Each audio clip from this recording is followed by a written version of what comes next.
आसाम विधानसभा बिसायख'थिया गेजेराव आरो माखासेल' सान दंसै आरो बेनि सिगांनो आसाम विधानसभा बिसायख'थियाव बिजाथि महरै सोरखौ मोनगोन एबा सोरखौ लानाय जागोन बेखौ लानानै गोबां रायजो राजाफोरनि गेजेराव बे समाव एबा राजखान्थिनि फोथाराव गावजों गाव सावरायनाया सोलिगासिनो दं। थिग बेबायदिनो साउलकारा प्राइमारिनि सिङाव थानाय सांग्रां रायजो राजाफ्रा बारग' एमएलए हितेश बसुमतारीखौ इउपिपिएल दोलोनिफ्राय बिजाथि मोननो हास्थायदों। आसाम विधानसभानि बिसायख'थिया सफैनाय लोगो लोगोनो राजखान्थि दोलोफ्रा गावबा गावनि दोलोखौ फिन आरोबाव गोख्रोंसिन खालामफिननायजों लोगोसे रायजो राजा आरो दैदेनगिरिफोरनि गेजेराव सोरखौ बिजाथि फसंगोन बेखौ लानानै सावरायलायनायखौ नुनो मोननाय जादों।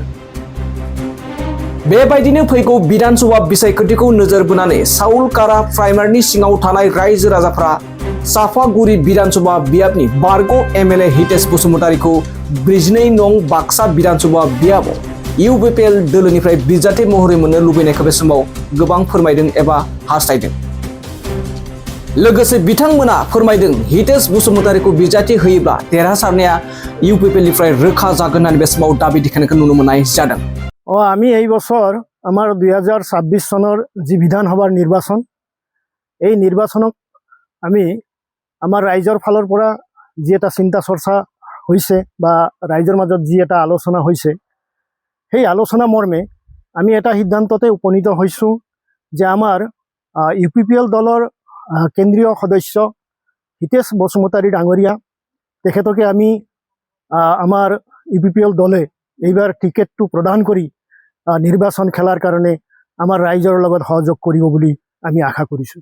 কাৰণটো হ'ল তেখেতে আগতেও তেখেতে ইএম হৈ থাকোঁতে আৰু এমএলএ হৈ থাকোঁতে তেখেতে আমাৰ ইয়াৰে ইএমও হয় আৰু তেখেত আমাৰ এমএলএও আছিলে। তো সেই সময়ত তেখেতে ৰাইজৰ বহুতো কাম কৰিছে।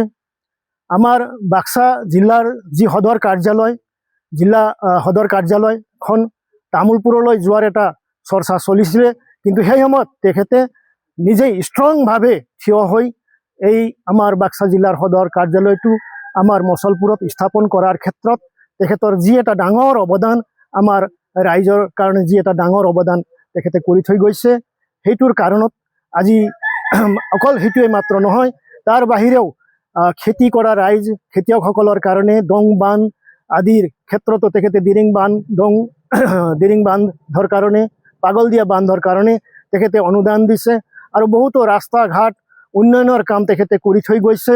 তেখেতে আমাৰ বাক্সা জিলাৰ এজন অভিভাৱকৰ দৰে অভিভাৱকৰ নিচিনাকৈ আমাৰ বাক্সা জিলাখনক আগুৱাই লৈ যাব পৰা এজন ব্যক্তিত্ব হয় বুলি আমি ভাবোঁ আৰু আমি এই কথাত দৃঢ়।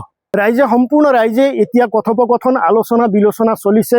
গাঁৱে ভূঞে বজাৰে ঘাটে অকল হিতেশ বসুমতাৰীকে আমাক লাগে বুলি ৰাইজসকলে ক'বলৈ ধৰিছে। আমাক য'তে ৰাস্তাই ঘাটে যিসকল লোকে লগ পায় এইবিলাক চৰ্চাত তেখেতসকলে হিতেশ বসুমতাৰী ডাঙৰীয়াৰ নামে লৈ থাকে আৰু আলোচনা বিলোচনা কৰে আমাৰ লগত।